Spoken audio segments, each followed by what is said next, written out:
Hello my dear students, welcome to study of knowledge में आपका स्वागत है। हेलो फ्रेंड्स, आप लोग कैसे हैं? आई होप आप अच्छे होंगे, स्वस्थ होंगे, जहाँ भी होंगे सेफ होंगे। तो चलिए दोस्तों, वीडियो को स्टार्ट करते हैं। वीडियो को स्टार्ट करने से पहले दोस्तों, अगर चैनल पर नए हैं तो चैनल को सब्सक्राइब कर लीजिए और प्रेस द बेल आइकन कर लीजिए, ताकि हमारा जो वीडियो हमारे चैनल पर अपलोड हो उस वीडियो का नोटिफिकेशन आपके चैनल पर शो करे। तो चलिए दोस्तों, वीडियो को स्टार्ट करते हैं। This is most important question for examination my friends. सारे के सारे क्वेश्चन जो है कि यूपी SSC एंड UPSC से रिलेटिव जितने भी भारतीय सरकारी नौकरी एग्जाम से हेतु होते हैं, सभी के लिए जो है कि महत्वपूर्ण प्रश्न उत्तर लेकर आए हैं आप लोगों के बीच में। इस वीडियो के माध्यम से शुरू से लेकर अंत तक बने रहिएगा, बीच में स्किप मत कीजिएगा, ताकि जो वीडियो में क्वेश्चन से रिलेटिव जो है कि फुल इन्फॉर्मेशन उपलब्ध है वहाँ आपको मिल जा सके।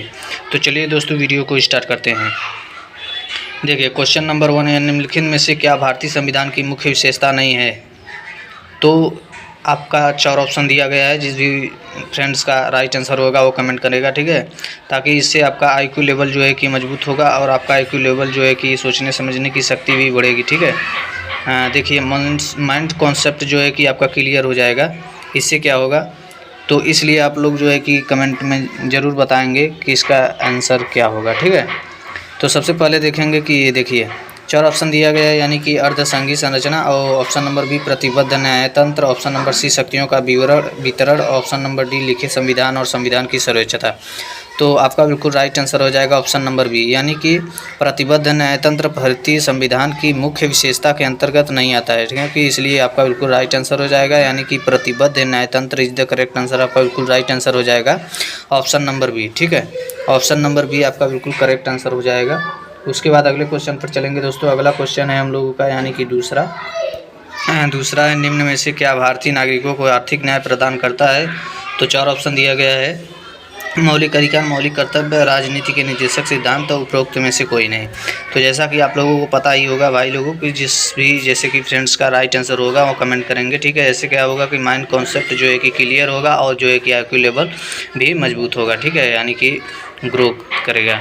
तो इससे क्या होगा कि आपका जो है कि आपको पता चलेगा कि आपके कितने राइट आंसर हैं, ठीक है। देखिए, ऑप्शन नंबर 4 दिया गया है, यानी कि मौलिक अधिकार और मौलिक कर्तव्य और राजनीति के निर्देशक सिद्धांत, उपरोक्त में से कोई नहीं। तो जैसा कि आप लोगों को पता ही है कि सबसे पहले आप लोगों का राइट आंसर हो जाएगा, यानी कि option number C. Option number C, यानी कि राजनीति के निर्देशक सिद्धांत इज द करेक्ट आंसर। आपका बिल्कुल राइट आंसर हो जाएगा ऑप्शन नंबर सी, ठीक है। क्योंकि देखिए, राजनीति के निर्देशक सिद्धांत भारतीय नागरिकों को आर्थिक न्याय प्रदान करता है। भारत के संविधान के भाग यानी कि 4 अनुच्छेद 36 से लेकर 51 में राज्य के नीति निर्देशक सिद्धांत शामिल हैं। इन सिद्धांतों का उद्देश्य लोगों के लिए सामाजिक आर्थिक न्याय सुनिश्चित करना और भारत को एक कल्याणकारी यानी राज्य के रूप में स्थापित करना है, ठीक है। तो इसलिए आपका बिल्कुल राइट आंसर हो जाएगा, यानी कि राजनीति के निर्देशक सिद्धांत इज द करेक्ट आंसर। आपका बिल्कुल राइट आंसर हो जाएगा ऑप्शन नंबर सी, ठीक है। क्योंकि देखिए 4 अनुच्छेद जो है कि 36 और 51 में राजनीति के निर्देशक सिद्धांत शामिल है, इसलिए जो है कि आपका राइट आंसर हो जाएगा ऑप्शन नंबर सी, ठीक है। उसके बाद अगले क्वेश्चन पर चलेंगे दोस्तों। अगला क्वेश्चन है, भारतीय संविधान का कौन सा अनुच्छेद राज्य सरकारों को ग्राम पंचायतों के आयोजन के लिए निर्देशित करता है, ठीक है।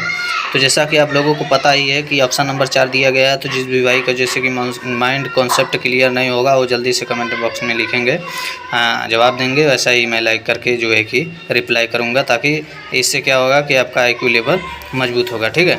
तो सबसे पहले देखेंगे कि 4 ऑप्शन दिया गया है, अनुच्छेद 38, अनुच्छेद 40, अनुच्छेद 44, अनुच्छेद जो है कि 46।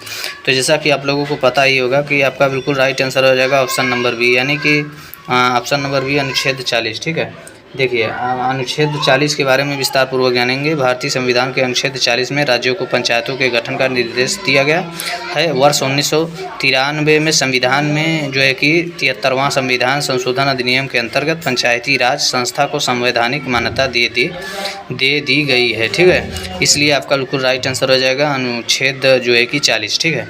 अनुच्छेद 40 इज द करेक्ट आंसर। आपका बिल्कुल राइट आंसर हो जाएगा ऑप्शन नंबर बी, ठीक है।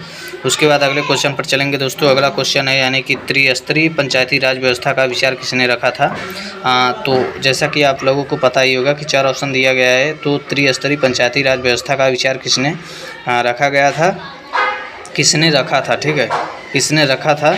तो 4 ऑप्शन में दिया गया है, Balwant Rai Mehta committee, Ashok Mehta committee, royal commission committee, और जो है कि ये उपरोक्त में से कोई नहीं। तो जैसा कि आप लोगों को पता ही होगा कि आपका राइट आंसर हो जाएगा, यानी कि बलवंत राय मेहता समिति का गठन किए थे। ठीक है, इसलिए जो है कि आपका बिल्कुल राइट आंसर हो जाएगा option number A, Balwant Rai Mehta committee. ठीक है, Balwant Rai Mehta committee is the correct answer, आपका बिल्कुल राइट आंसर हो जाएगा ऑप्शन नंबर ए। क्योंकि देखिए जैसा कि जो है कि बलवंत राय मेहता समिति का गठन जो है कि पंचायती राज व्यवस्था को मजबूती प्रदान करने के लिए वर्ष 1956 में जैसा कि इन्होंने बताया था कि बलवंत राय मेहता की अध्यक्षता में किया गया था। ठीक है, त्रिस्तरीय पंचायती राज व्यवस्था का विचार बलवंत राय मेहता कमेटी ने रखा था। ठीक है, तो एक बार मैं दोबारा जो है कि रिवाइज कर दे रहा हूँ। तो देखिए बलवंत राय मेहता समिति का गठन पंचायती राज व्यवस्था को मजबूती प्रदान करने के लिए वर्ष 1956 में बलवंत राय मेहता की अध्यक्षता में किया गया था। त्रिस्तरीय पंचायती राज व्यवस्था का विचार बलवंत राय जो है कि व्यवस्था का विचार बलवंत राय मेहता कमेटी ने रखा था। ठीक है, तो इसलिए जो है कि आपका बिल्कुल राइट आंसर हो जाएगा option number A, option number A आपका बिल्कुल राइट आंसर हो जाएगा, Balwant Rai Mehta is the correct answer, आपका बिल्कुल राइट आंसर हो जाएगा। ठीक है, उसके बाद अगले क्वेश्चन पर चलेंगे दोस्तों, यानी कि 5 क्वेश्चन, यानी कि 5वां, बिजली का प्रवाह सर्किट में कब होता है। ठीक है, यानी कि अगला क्वेश्चन है, यानी कि 5वां क्वेश्चन 5th, यानी कि बिजली का प्रवाह सर्किट में कब होता है। तो जैसा कि आप लोगों को पता ही होगा कि 4 ऑप्शन दिया गया है, स्विच चालू होने पर, स्विच बंद होने पर, स्विच बंद या चालू होने पर, इसमें से कोई वोल्टेज नहीं होता है। ठीक है, तो जैसा कि आप लोगों को पता ही होगा कि बिजली का जो है कि प्रवाह सर्किट में स्विच बंद होने पर होता है, परिपथ पूर्ण होने पर विद्युत का प्रवाह होने लगता है। ठीक है, अर्थात इलेक्ट्रॉन की जो गति होती है वह करने लगते हैं। ठीक है, अर्थात इलेक्ट्रॉन गति करने लगते हैं। ठीक, सबसे पहले रिवाइज करूँगा। ठीक है, रिवाइज में देखिए मैं क्या डिस्कस कर रहा हूँ। ठीक है, इसके बाद जो है कि आंसर देंगे सभी लोग। ठीक है, इससे क्या होगा कि आपका माइंड कॉन्सेप्ट क्लियर हो जाएगा। ठीक है, और IQ लेवल भी मजबूत होगा।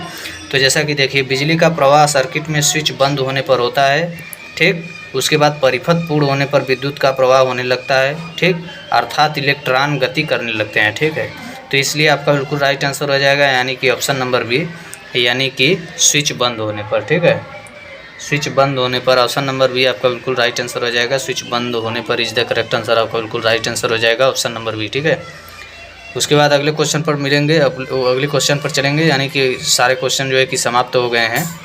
तो इसी उम्मीद के साथ अगले वीडियो मिलते हैं, तब तक के लिए धन्यवाद। जय हिंद, जय भारत। तो दोस्तों आज के वीडियो में जैसा कि आप लोगों को बताने वाला हूं कि ये देखिए मेरे जो है कि चैनल पे PDF भी उपलब्ध है। तो अभी जैसा कि आप लोगों को मैथ ट्रिक्स के बारे में अभी तो मैं जो है कि नहीं लेकर आ रहा हूं, जैसे ही सब्सक्राइबर जो है कि ज़्यादा संख्या में भारी मात्रा में अत्यधिक होने लगेंगे, उस मात्रा में जो है कि मैं जो है कि व्यूज के हिसाब से जो है कि वीडियो कॉन्टेक्ट के हिसाब से जो है कि आप लोगों को PDF भी उपलब्ध कराऊंगा। ठीक है, तो इसी उम्मीद के साथ बने रहिएगा हमारे वीडियो में, अगले वीडियो में, ताकि हम आप लोगों के लिए अच्छे से अच्छे वीडियो जो है कि बना कर लेकर आएँ आप लोगों के लिए। तो इसी उम्मीद के साथ अगले वीडियो मिलते हैं, तब तक के लिए धन्यवाद। जय हिंद, जय भारत।